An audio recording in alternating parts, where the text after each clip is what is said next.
when we look at gaps, we we see different things, and we've all learned, or at least hopefully you understand that gaps can be identified with by looking at three pattern groups: the total identical indicators in either a 1, 2, or a 3 pattern scenario, and the down touch patterns in the trend chart. Keep in mind probably 75 to 80% of the down touches that all occur within the trend chart. The third group is the proximity group, and this is the Power 4, blue, pink, white, and yellow, and the Power Zion. And that those three groups then are the three that we look at to see the gaps, primarily, I'll say just gaps up. I think most of us have a tendency to look for gaps up rather than gaps down, and I think that's just a natural reaction. However, I'll say that gaps, it's typically a little more clear for gaps up than it is for gaps down. Or I might say there's just a large variety of methods that you can find gaps down, possibly a little bit more so than gaps up. Now, all that being said, I've got an example of a gap down here in HUBG in April of 2017. And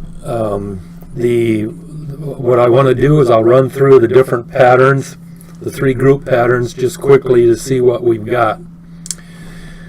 Now, one of the basically we have about we have a huge number of high M patterns. I typically will refer to them as BOC patterns, and they're in different configurations. And by that I mean, if you look down here in the Power Pink, you can see that it's quite obvious that we have a BOC higher pattern, which if you're not familiar with the strength definitions, a BOC on a peak is by definition divergent, and when in this case the pink is probably, the right leg is probably 2.5 or maybe even 3 times longer than the left leg. That is not true with Power Red and like Trend Gray up here, things like that. So we do have a significant difference in some of the BOC higher patterns. Now, those we have probably, I'm going to say, I didn't count them real close, but I know it's real high, like 16, 17 pattern in a BOC pattern. And with that in mind, we qualify for a 1 pattern group. If we look at the trend chart, we see that red and green and gray are all above the trio, yellow, pink, and blue, but they did not cross 0. And so it becomes a qualifying condition, but they have not crossed 0. And I'm pointing this out because this particular example is tough to see when you look at the 3 patterns that you normally look at. The third pattern is the proximity group, and again it qualifies in that all 6 lines are above green and orange in the power chart. Red is highest, which we typically see in, or often see in down gaps. And the pattern itself qualifies within the 7 patterns that we prefer to identify with as part of the 7 Power 4 proximity group patterns. Now, all that being said, the thing appears to qualify in a lot of different ways for a gap down. And rightly so. But there are other situations like this that would qualify as well. I mean, if you just back up a few lines, except for power yellow being real low, we see some of the same situations in the power examples or power lines prior to the gap down day. We don't necessarily see that in other patterns, or in the other 2 pattern groups, the downtrend, the down touch patterns in the trend chart, and then the total identical indicators. Now, but what we do see, and I'll point it out right away, is right over here in the price chart, and this is divergence. And this is a situation in which other key elements tell us about what's happening that did not occur previously.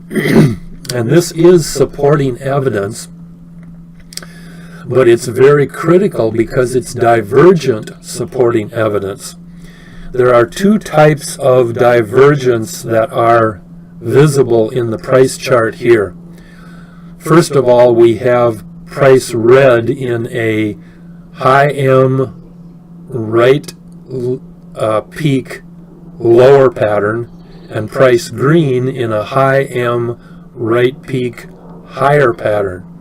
So that condition is divergent. We also have red higher on the left day and green higher on the right day. That is another type of additional divergence on the same 3 indicators, or 3 indicator lines in that high M pattern.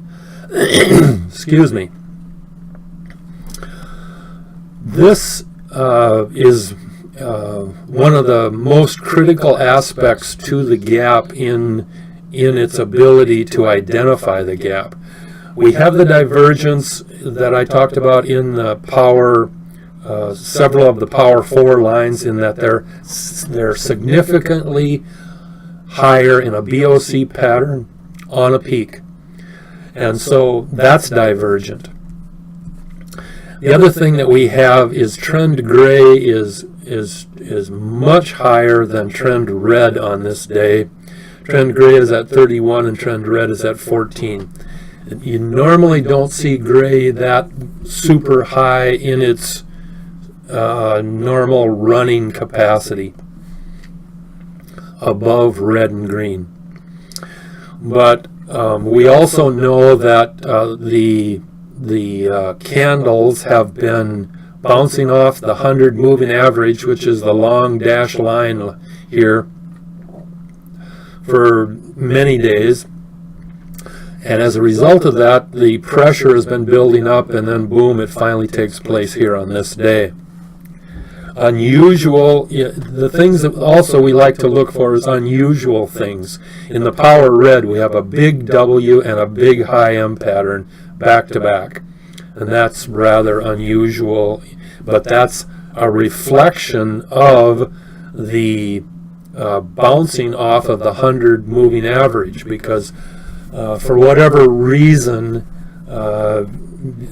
it just did not bounce, or it did not continue down. When it gapped down, if you notice, it was almost in a perfect line of where it would be after those 10 or so days of not going down in a trend line. Excuse me. So the other thing too, over here in the zip chart, you have zip gray at 87 and zip red at 65. And normally zip red and zip gray travel together. They're divergent. And when you have two peaks, it oftentimes acts like when you have a red-gray peak, it often acts like a red-green peak, which are red-green twin peaks, which is a down pattern. And so those two are divergent. So, excuse me again. We have a lot of divergence within the system on this day, but the big one, because we have scans set up to pick up these particular movements, like we see right here, because they happen a little more frequently than other types of patterns. And as a result, they're significant in the fact that it's a gap down. So the difficulty here in this pattern is looking at and seeing the three patterns that make the gap down pattern, because excuse me, it can look like a downtrend situation, especially with power green above power orange down here, because it looks like things are moving up. But of course the trend trio has just crossed over the zero line, and if any downtrend is going to occur, it usually happens near the zero or just under the zero. So this is an example of divergence in a movement, in this case a gap down movement, very significant gap down movement, because it gapped down from a high of 47 to a low of the next day. It was 40, so it gapped down $7. Excuse me, I just had to punch that out on the lines. But the main thing that I want to convey here is that down gaps are usually a little bit tougher to see, but the basic formula of analyzing the three patterns is the thing that we need to do first. We often look for brief upturns, like you see here on the I'm going to switch back to the chart. For like you see here, the last 3 days have been slightly up. In a reverse situation, when you may see 2 or 3 candles down right at the end, right before a big gap up, it's the same type of thing. And so sometimes you can spot stuff like that before it happens. Just like if I move this green line over here, here's 3 days down, and we have a green line, but if you notice in the trend chart here, we have trend red down touching pink and trend green right just under pink. And so and we also have trend gray in a low angle down, which says it's going to go up the next day. So there was a good movement up on the day after the green candle right here. It went from a low of 44.85 to 46.70, so it was just short of $2 in its movement that day, on the day after this vertical green line right here. Excuse me. So just at a quick glance, you can see things in the candles, and you can then verify them in the indicator lines and see what you have there. So another good example of a gap down situation, but it's gap down with divergence.